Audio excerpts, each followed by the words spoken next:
Fala aí pessoal, beleza? Como é que vocês estão? Iniciando mais um acompanhamento mensal, vamos falar sobre IRDM.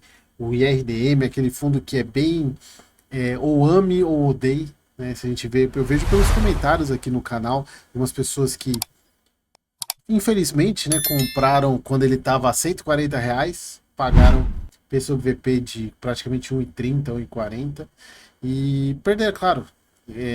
Se não venderam, estão vendo o patrimônio derretido. Alguns venderam e fizeram realizar o prejuízo.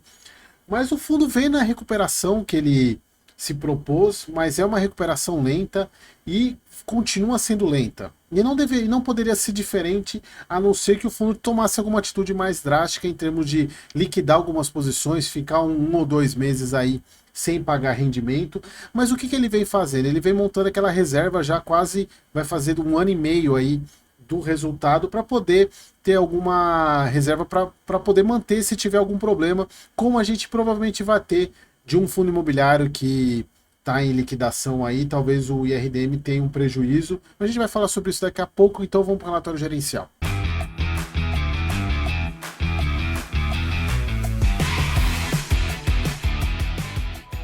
Então vamos lá, pessoal, relatório gerencial agora de fevereiro.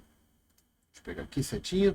Fundo distribuiu 80 centavos, ele aumentou o rendimento em relação ao mês passado, ainda tendo um resultado de 85. Então ele voltou a fazer aquela retenção, ele reteve 5% aí, está com uma reserva de 53 centavos, exatamente para poder bancar qualquer problema que tenha na carteira, então essa reserva serve para isso.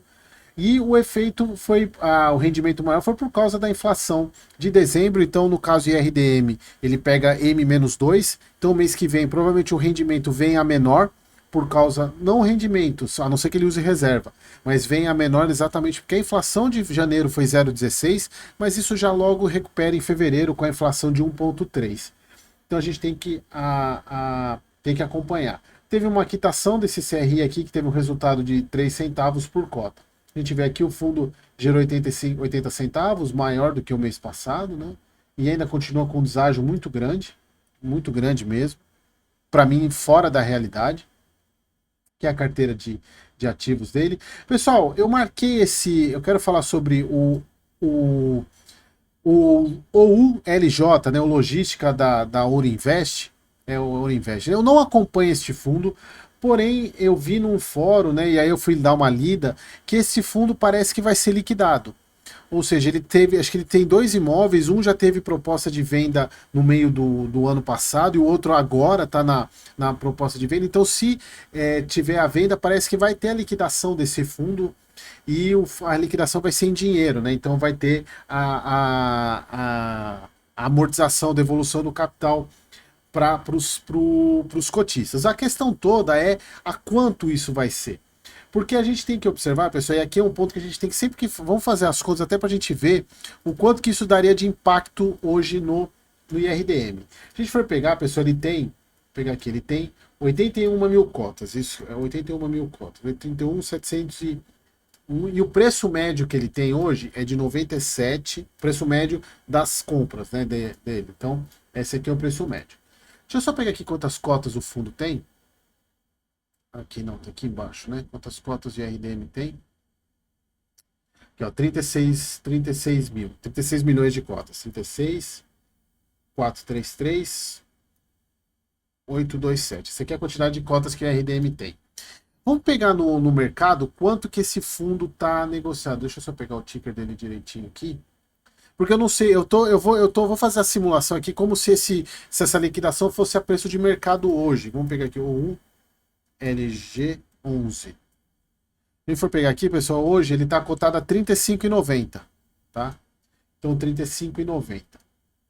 Aqui, 35,90. Essa aqui é a cotação de mercado dele, só para a gente ver quanto que isso seria de prejuízo para o RDM hoje. Se a gente for pegar quanto que é o custo médio dele total, esse vezes esse, a gente está falando aí de um custo de 7 milhões e 900. E quanto que ele receberia?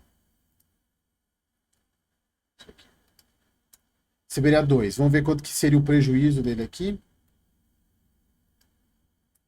5 milhões. E isso dividido pela quantidade de cotas que o fundo tem, e a RDM tem, a gente está falando de 14 centavos. Então isso seria absorvido por essa reserva que o fundo tem hoje de quanto que ele tem aqui? Deixa eu só pegar aqui. De 53 centavos, né? 53 centavos.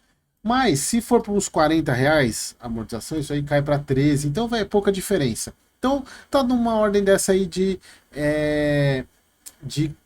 de 10 a 15 centavos aí que ele teria de abatimento, que seria absorvido por essa reserva aqui, é para mostrar para vocês a importância que o fundo fez, que o fundo vem fazendo por causa dessas reservas, porque esse tipo de situação pode ocorrer. Claro que não é nenhum dos ativos que a gente esperava que fosse, né? Que são HCTR, o DEVA, o próprio Tordesilhas, né? Então, mas aqui é um fundo que, de fato, se ele for liquidado, o fundo vai ter um prejuízo aí de recebimento e aí ele vai abater dessa reserva. Então, não vejo tantos problemas, mas e a reserva está sendo feita para isso. Tá? Então é mais uma questão da gente monitorar essa questão para ver se de fato vai haver essa liquidação do fundo, e havendo a liquidação, o IRDM aí toma prejuízo. Eu acho que o CPTS também é cotista desse fundo aqui, da Ourinvest, mas ele não informa preço médio lá no relatório dele.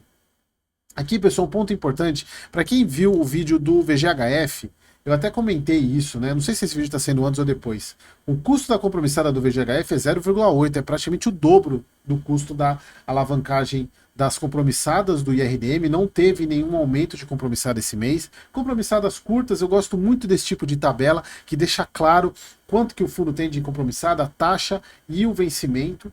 E o fundo, as compras que ele fez esse mês, ele não precisou fazer, compromissado, ele usou o que ele recebeu de amortização do mês para poder fazer, falando que o fundo teve as compras que ele fez, foram adquiridos novos CRIs aqui ele coloca as taxas, né? Teve alguns IGPMs, IPCA, comprou esse HDOF aqui, comprou um pouco desse fundo imobiliário também, que inclusive é um fundo que vai ter uma nova chamada de capital, eles colocam aqui, né, uma chamada de capital para mais ainda 3,5 milhões de reais. Aqui os eventos que ocorreram também durante o mês, a questão do ALZM, lembra que o fundo ele era cotista da LZM, aí o ALZM foi incorporado para o LZC, então, inclusive já entrou aqui cotas do LZC que ele recebeu, ele não tem mais LZM, cadê a LZC? Cadê? Aqui o LZC, tá aqui, ó. O que mais que teve aqui?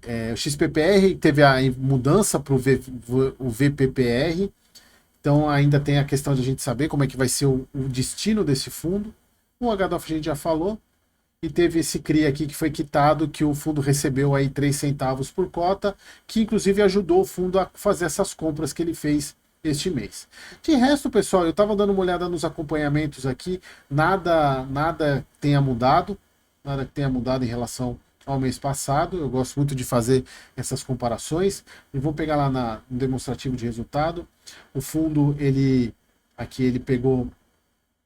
gerou 85 centavos, pagou 80, pegou um pouco de reserva, voltou a fazer reserva, muito bom, exatamente mostrando o motivo que ele está fazendo essa reserva, porque ele tem, para essa recuperação acontecer, essa parte de carteira de fundo imobiliário dele precisa ser limada, e alguns aí quase praticamente todos no prejuízo, sendo que alguns os prejuízos muito grandes, né? Eu cheguei a fazer uma conta para vocês há um tempo atrás, que estaria, se ele zerasse a carteira dele, os prejuízos daria mais ou menos uns 5 reais por cota, né, de prejuízo, então seria um tempinho sem rendimento, e por isso que ele não faz isso, e ele também está recebendo os dividendos desses fundos, né? Então, tirando o Tordesilhas, mas o restante ele está recebendo os dividendos.